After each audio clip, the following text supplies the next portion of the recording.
The Lord be with you. And with your spirit. A reading from the Holy Gospel according to Mark.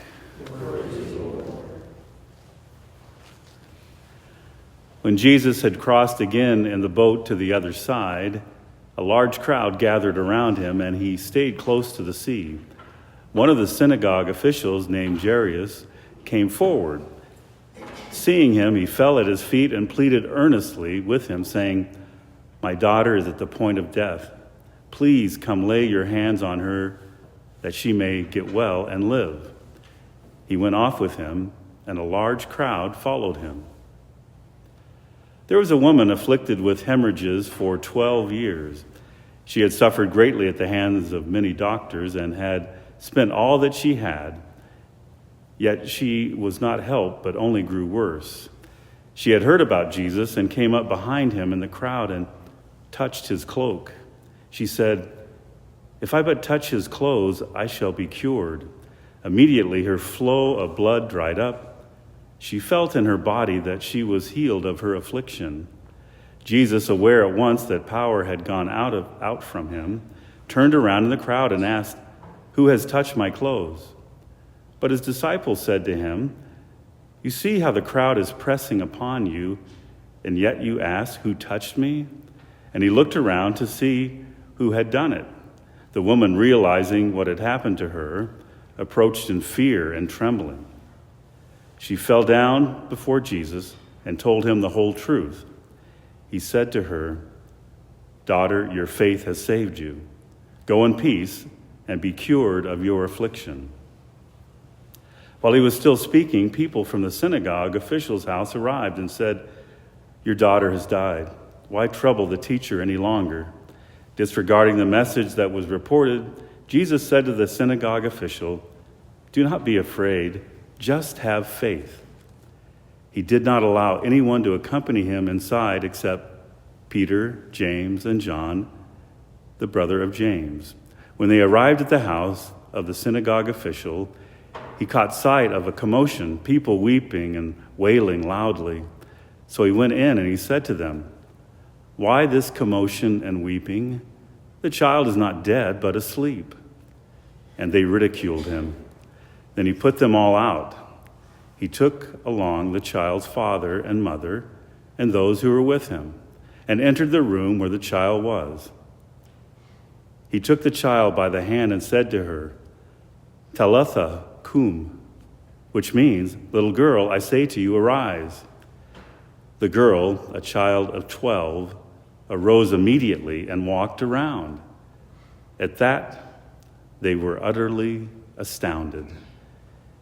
He gave strict orders that no one should know this, and said that she should be given something to eat. The Gospel of the Lord. Praise to you, Lord Jesus Christ.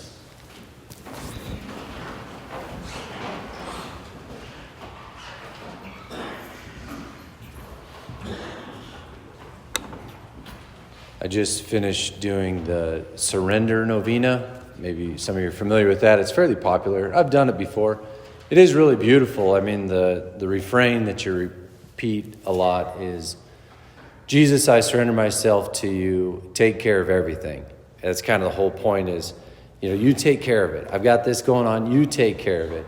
And maybe even the deeper point of that novena is being at peace while he does take care of it. So trusting that he will take care of it. So a couple different aspects there that mesh well with today's gospel. For one, these two characters, the synagogue official and the woman in the crowd, they both trust, they both have faith that Jesus can take care of it, right? So they really do reach out in faith, trusting that Jesus can heal his daughter and cure her woundedness, her health problems.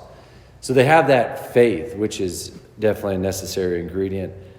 I think, one thing that I don't quite see in here, which doesn't negate their posture at all, but they don't quite have the peacefulness of, "Oh yeah, you just take care of it, Jesus." They're like pleading. They both fall at his feet, which I don't want to undermine. but I think there is like a balance there somewhere where we can be peacefully confident that Jesus will bring good out of whatever situation we're up against. So it does speak to the reality of, Jesus, I surrender myself, you take care of it, but also like, please take care of it, falling at his feet a little bit.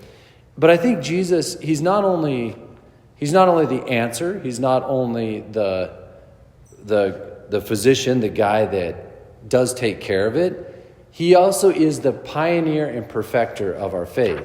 He's the one that shows us how to handle adversity with confidence and trust that God will bring good out of this, okay? So where I think of this is in the letter to the Hebrews that we read from this morning. We're coming to the end of that letter, the beautiful letter we've read so much, and it's one of my favorite stanzas from the 12th chapter so it says, let us keep our eyes fixed on Jesus, the leader and perfecter of our faith. For the sake of the joy that lie ahead of him, Jesus endured the cross, despising its shame. Okay, so again, Jesus is the answer. He also shows us the way. How does he handle adversity? Look at the cross. So he's facing the cross. What does it say? For the sake of the joy that lie ahead of him, Christ endured the cross. So what was our Lord focused on as he was coming up against his crucifixion? Was he focused on the pain and the suffering, the actual crucifixion? Or was he focused on the resurrection, the joy that lie ahead of him? Jesus, in the midst of suffering, was not focused on the suffering. He was focused on the good that would come out of it. That's how he endured the cross.